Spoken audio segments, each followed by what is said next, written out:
Hi everyone. We'll start the session. So I'm Paul-Adrien Menez. I'm the CEO and co-founder of Zéro-Gâchis, which means zero waste in English. This session will talk about food waste, and especially in retail grocery industry, and how AI products can tackle food waste. So the company is called Zéro-Gâchis, and our international brand is called Smartway. What we do is food waste intelligence. Let me dig deeper into the figures of food waste. So every year around the globe, 1.3 billion tons of food are lost or wasted. It represents 30% of the total production. And on the other hand, we have a lot of people undernourished and in need, 800 million people. So when I looked back at these figures in 2012, I decided to basically Zéro-Gâchis was born out of the sickness that I feel when I see food being thrown in the garbage and while millions of people are in need. So to dig deeper in those figures, but in the retail industry, which is the industry we are working with on the food waste subject, we found out that 65 million tons of food are wasted every year in the world, and it represents 45 billion euro of loss every year. So the problem is a big problem, and it's also an opportunity. So as a supermarket, you waste as much as you earn every year. 1.3% of their revenue is thrown away, and they only make 1% of net income. So a fully optimized food waste management system can really double their net income by reducing food waste. How does it work? This is the process of the food waste management system. It's called the IDE process. First, you have the information, then decision, and after execution. On the information part, the fact is to detect the product approaching their sell-by date within the aisle of the supermarkets. And because the expiry date of the products isn't embedded, what languages are on the first slide? It's on all the country we are expanding. We are currently in France, Belgium, Spain, Portugal, and Romania. So yeah, the products on the supermarkets, they don't have the expiry date embedded in the barcode. So every morning on every supermarket, the employees have to check with their own eyes all the products of the supermarkets, and then put off the shelves the product that needs to be rescued. So it's the first step. Then when you have all those products, you have to make a decision about what's the best output for them to be rescued and to make profit, of course, out of it.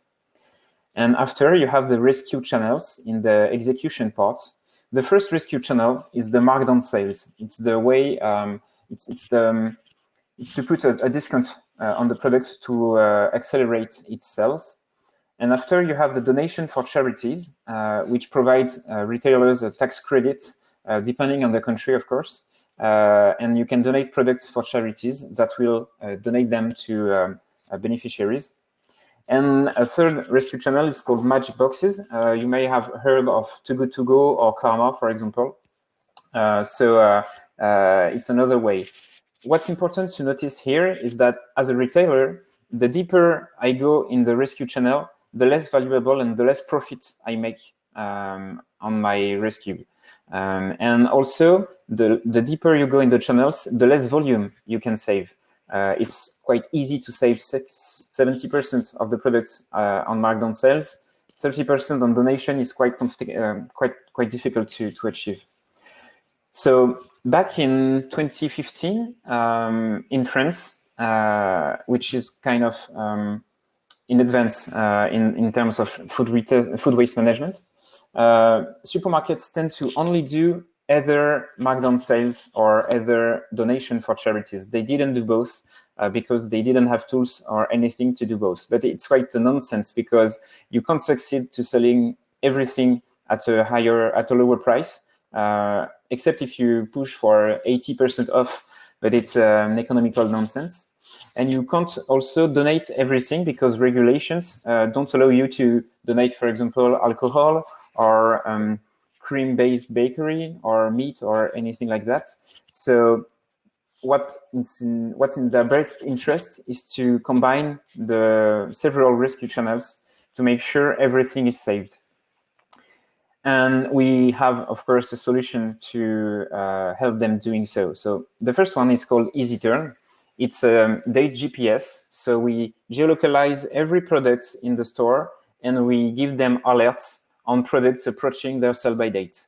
By doing so, they go 4 times faster in the date control, and they are sure to detect everything before the expiry date. So it's called EasyTurn. Then, regarding the decision making, we have Epsilon, which I will, of course, dig deeper because it's the purpose of this session, to help them make a decision. Make a decision on the steering of products between the rescue channels. And when we are in the markdown rescue channel, we have a dynamic pricing engine that will give them the best discount rate in order to sell the product and to make the more margin they can. And regarding to the execution parts, we have a mobile label printer that provide new labels for products markdown with the initial price crossed, the final price, the discount rate, and a new barcode to track everything during the cash out. We will launch later on this year a donation app, which will help them to increase their productivity and security regarding to the donation rescue channel. And we plan next year to build partnerships with Magic Boxes apps and to help retailers use these apps without having to deploy our own community. So regarding to the decision-making process, it's quite complicated. For example, if we are on a Monday, 9 a.m., and we have 12 short sell-by-date yogurts to rescue, the employees of the supermarkets have to take a decision, to make a decision. They first have to check on the weather forecast for today, and then remind themselves how much and where the performance is on reselling yogurts at a lower price on the Monday. So to decide which discount rate to apply. They also have to take account of other parameters, such as, are we at the beginning of the month and the consumers got their salary, or are we at the end of the month and it's more complicated to resell products at a lower price, at a higher price? Is there a charity coming today, and can I donate those yogurts? On the yogurt part, yes, you can donate, but sometimes you can't. You also have to take account of the capacity of the charity. Do they come with a car and a cool box in there, or do they have a refrigerated truck? They also have to, as a retailer, you have to provide enough products to charities, because if they don't get enough products to make the pickup profitable, they won't come back tomorrow. So you have to take that in mind as well. You also have the product margins. As I told you earlier, the different rescue channels have different profits associated. So the margin of the products is quite important to notice. You also have to take account of the space left in the corner where you sell all the discounted products. Almost every supermarket use some types of corner to reduce food waste and to store every product discounted. So if you have 200 or 2,000 products to save today, it's not the same thing. So basically what we've done 4 years ago is try to help them making this decision. So we provide them analytics reports on a weekly or monthly basis, depending on the supermarkets. And also we went physically in the stores for coaching sessions every month, and we analyzed all the reports and we tell them insights on how they can improve their policy in terms of food waste management. But our clients told us that we were late. Everything was good, but we were behind schedule because they needed us when they had to take a decision, to make a decision in store and for every product every day, not once a month. So we find out that only an AI and ML solution could improve the impact in terms of food waste management and at scale, because what we want to do at SmartWay is to provide solution worldwide. The need of the waste reduction is so important that we can't struggle with monthly coaching visits in every stores in every countries. So we decided to build an AI model leveraged by the data we started to the data acquisition 6 years ago with our first Markdown module. We have more than 100 observations on which products has been marked down at what price and if it's sold or not. And because the rescue channel, the markdown sales rescue channel is the more profitable and with the more volume achievable, it's important to predict if we can resell a product before to mark down it. And with the data we had, we succeeded in developing an AI module to predict everything and to give the best decision possible to the employees of the supermarkets. Here are some results that we achieved. So it's the business case of the best French hypermarket in food waste management. It's a supermarket and hypermarket, sorry, that we were coaching for 3 years, and these supermarkets don't throw anything at the garbage. We achieved a no waste hypermarket challenge. So when we released the AI engine, we wanted to try it and to give it a try in the best challenging possible hypermarkets. So we launched it in this supermarket, and what we found out is that while maintaining a zero waste hypermarket, we improved by 22% the markdown sales over loss ratio. And also we improved by 35% on the first 6 months, the donation over loss rate.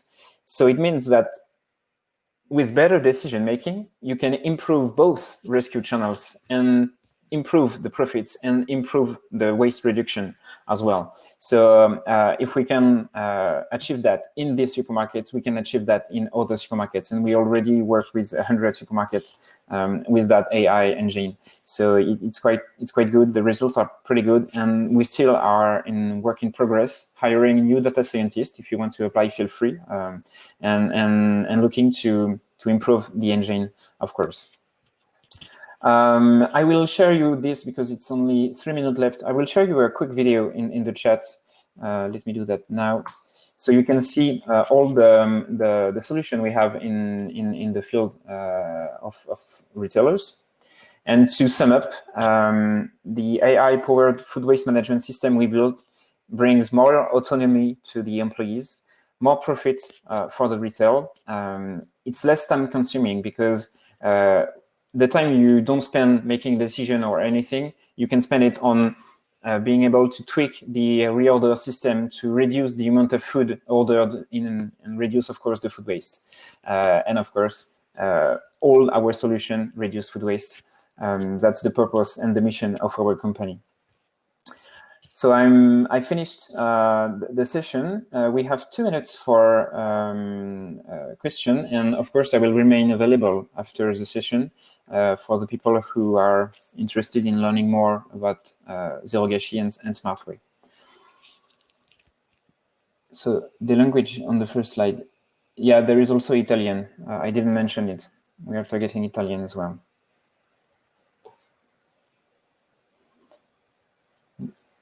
Do we have question? Feel free to ask.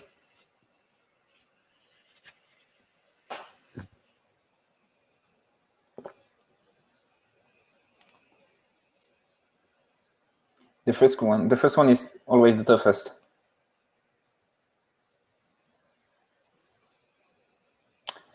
Good question. Yeah, we are in the middle of a fundraise. The first one, because we bootstrapped for 8 years. And yeah, but it's almost closed. So we can get in touch if you want. I will drop by. You have my email address on this slide, and feel free to ask me and provide information.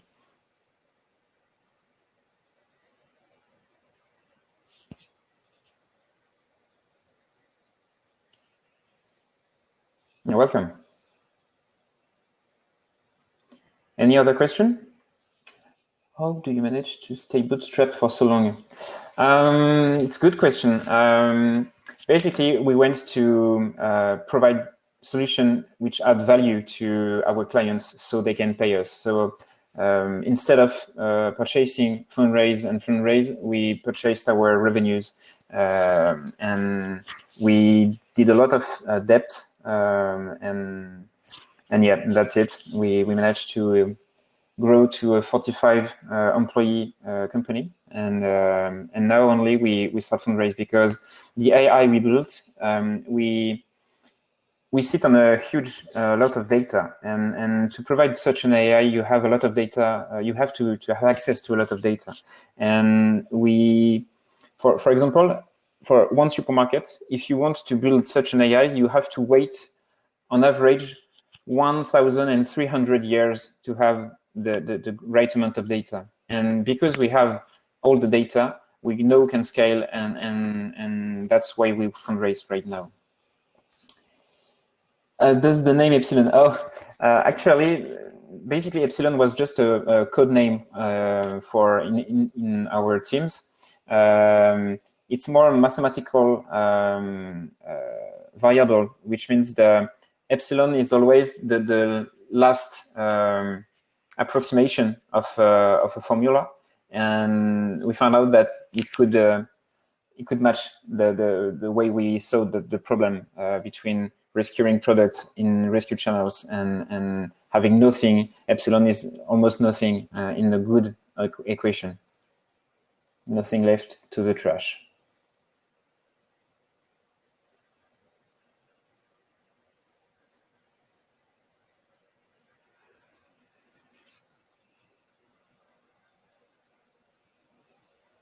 Any other questions?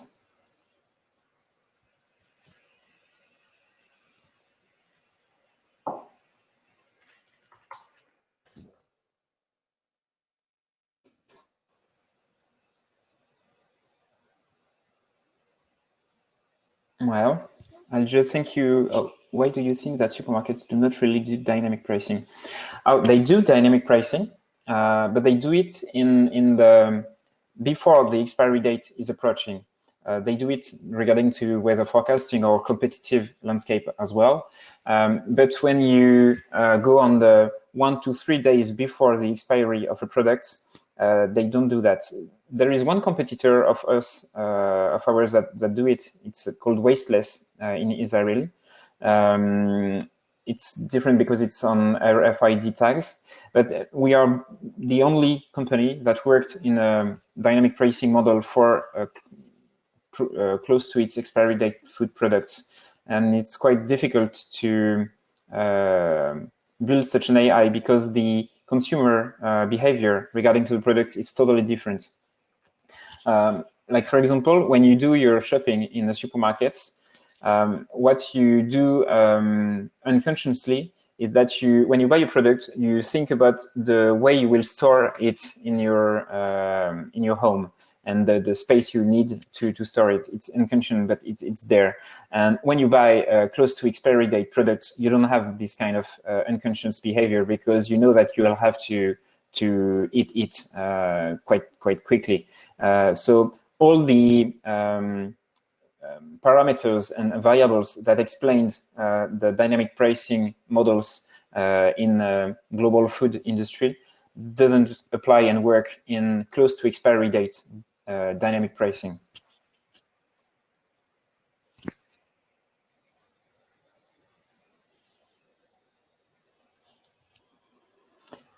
How large? You're welcome, Erica. How large the proportion of the supermarkets? They do have, of course, inventory system to track the numbers of products in the warehouse and in the aisle of the supermarket. But because the date isn't embedded, the expiry date isn't embedded in the barcode, they don't have any information on that.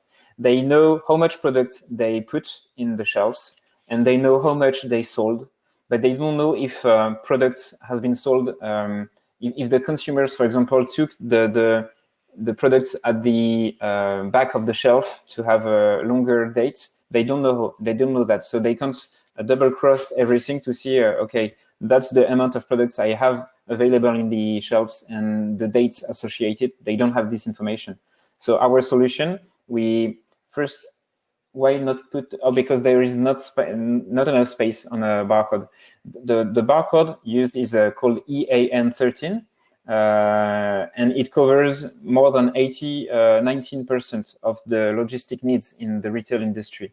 So the cost of changing everything to have another barcode which embed more data, like for example the suppliers, the date, or anything, would cost so much to the industry and to the retail industry that they don't use it. So they stick with the EAN13, and there is no space left for information.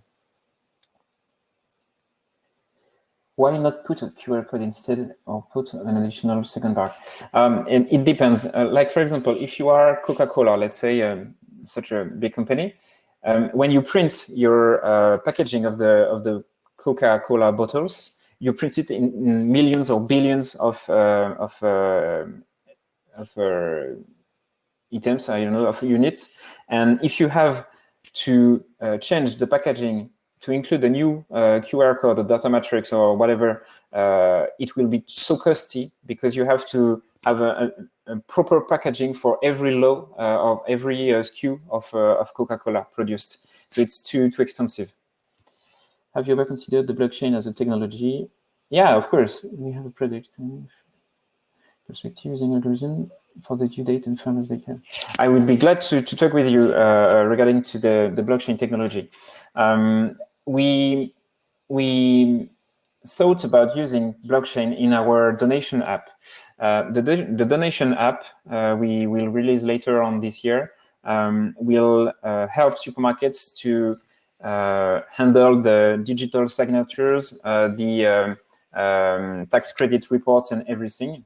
And because it's tax credit reports and that's, how to say that, regulated by governments, the blockchain could really help in that field, for example, and writing in a distributed ledger how much products that kind of wallet, let's say a supermarket, donated on a daily basis, and also double cross and double check with the charity to see if everything is good, could be helpful. So yeah, please feel free to send me an email and we can talk to that, Maddox.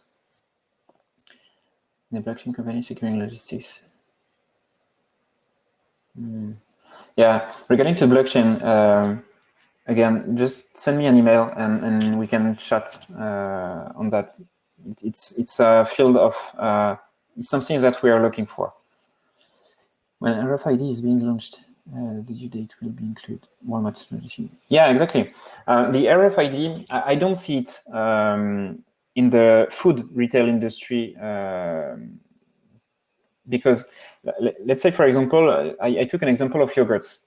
Yogurts, supermarkets tend to do between 12 to 15 cents of margin in a yogurt, and the RFID tags cost 0.5 to 6 cents the tag. So they have to put a tag on every product in the so how to say that, in the store, incoming in the store, and then to encode the date, and then they can use it to do dynamic shelf pricing, for example. But it's too costly for now. It's relevant for another industry, like for example textile industry, where the margins are quite higher, so you can afford the price of an RFID tag. But I don't see it in the food industry. Basically, our competitors do provide RFID tags, and they provide tests to Walmart, to Aisa, to Ahold Delhaize, to Lidl, to Sonae in Portugal, and they how to say that, they got kicked off because it was too costly and too complex to implement.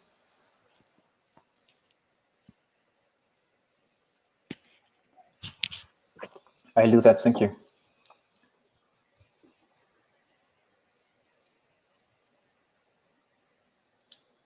Do you have any more questions?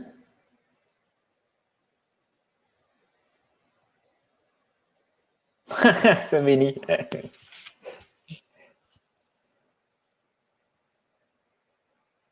I think we can chat on LinkedIn after and make a meeting together.